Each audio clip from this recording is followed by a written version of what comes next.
કૃષ્ણાય વાસુદેવાય હરયે પરમાત્મને પ્રણતઃ ક્લેશનાશાય ગોવિંદાય નમો નમઃ। જય પરસોત્તમ ભગવાન।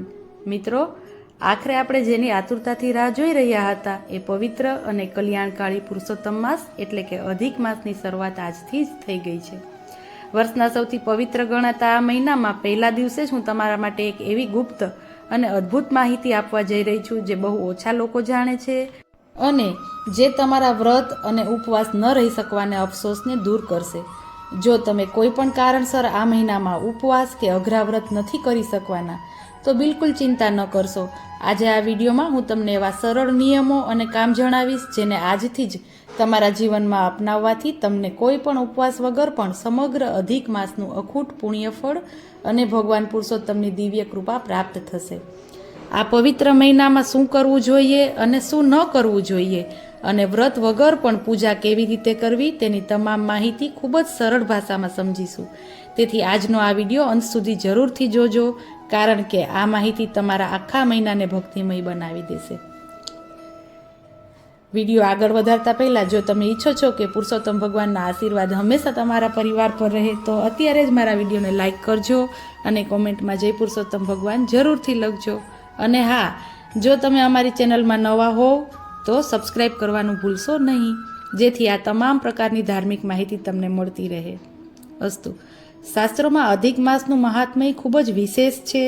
પ્રાચીન સમયમાં આ માસને મલમાસ તરીકે ઓળખવામાં આવતો હતો, કારણ કે આ સમયમાં કોઈ સૂર્ય સંક્રાંતિ આવતી નથી।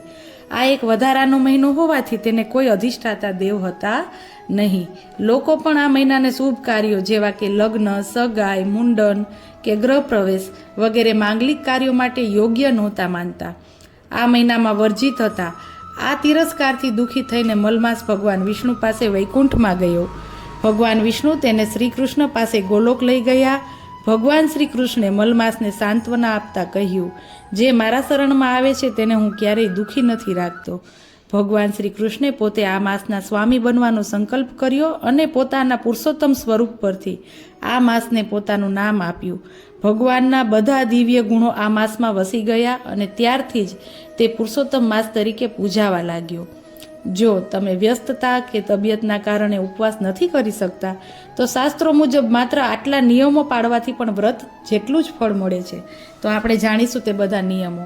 નિયમ 1, કથા અને અધ્યાયનું શ્રવણ। પુરુષોત્તમ માસના કુલ 30 અધ્યાય છે। રોજ માત્ર એક અધ્યાય કે વાર્તા શ્રદ્ધાપૂર્વક સાંભળવાથી પણ વ્રત સમાન પુણ્ય ફળ મળે છે। નિયમ 2, નામ સ્મરણ। આ મહિનામાં વિષ્ણુ સહસ્ત્ર નામનો પાઠ, શ્રી કૃષ્ણના નામનો જપ અથવા ગણપતિ અથર્વ શીર્ષનો પાઠ કરવો અત્યંત કલ્યાણકારી છે। નિયમ 3, સાચો ભાવ અને પૂજા। ઘરમાં મૂર્તિ, ચિત્ર કે માત્ર ભાવથી પણ પૂજા કરો તો પણ ભગવાન સ્વીકારી લે છે।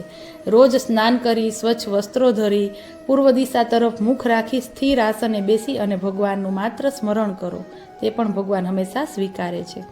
તુલસી પત્ર, ધૂપ, દીપ અને દીવો અર્પણ કરો। નિયમ 4, દીપદાન અને પવિત્ર સ્નાન। આ માસમાં પવિત્ર નદીઓમાં સ્નાન કરવાનું અને સાંજે દીપદાન એટલે કે દીવો પ્રગટાવવાનું વિશેષ મહત્વ છે। મિત્રો, પુરુષોત્તમ માસમાં દીપદાનને સૌથી મોટું દાન માનવામાં આવ્યું છે।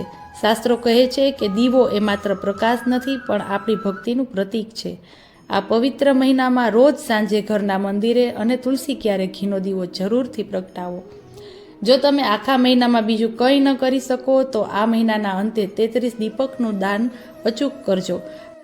આ નાનકડું કાર્ય તમારા ઘરમાંથી આર્થિક તંગી અને નકારાત્મકતાને હંમેશા માટે દૂર કરી દેશે અને ભગવાન શ્રી હરિની અખંડ કૃપા વરસશે। નિયમ 5, વિશેષ એકાદશી। આ મહિનામાં આવતી એકાદશી 3 વર્ષે એક જ વાર આવે છે। આ એક વ્રત કરવાથી પણ આખા વર્ષનું પુણ્ય મળી શકે છે। 5, સેવાનો મહિમા, ચેરિટી એન્ડ ગુડ ડીડ્સ। આ માસમાં કરેલા દાનનું ફળ અનેક ગણું મળે છે। તમારી યથાશક્તિ મુજબ આ કાર્યો જરૂરથી કરજો। ગરીબો અને જરૂરિયાતમંદોને અન્ન, વસ્ત્ર કે જરૂરી વસ્તુઓનું દાન કરો।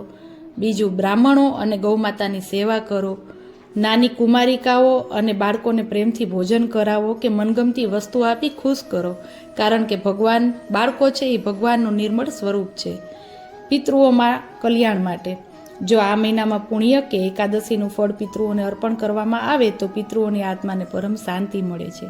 તો મિત્રો, આખો મહિનો ભલે સમય ઓછો મળે, પણ આ સમય નાનકડા નિયમો અપનાવી અને ભગવાનની ભક્તિ જરૂર કરજો. અને ખાસ આ પવિત્ર માસમાં આપણી ચેનલ પર રોજ પુરુષોત્તમ માસના વિશેષ મહાત્મય અને રસપ્રદ વાર્તાઓના વિડીયો મૂકવામાં આવશે. તેથી રોજ આવી જ અવનવી અને શાસ્ત્રોક્ત માહિતી માટે આપણી ચેનલ સાથે અત્યારે જ જોડાઈ જાજો. નિત્ય ગોરમાનું પૂજન પણ કરજો. જો આ વિડીયો ઉપયોગી લાગ્યો હોય તો તમારા મિત્રો અને પરિવારજનો સાથે વોટ્સએપ પર જરૂરથી શેર કરજો. ફરી મળીશું એક નવી ધાર્મિક માહિતી સાથે. ત્યાં સુધી આપ સૌ પર ભગવાન શ્રી પુરુષોત્તમની કૃપા હંમેશા માટે બની રહે. જય પુરુષોત્તમ ભગવાન, જય શ્રી કૃષ્ણ, જય માતાજી, મહાદેવ હર.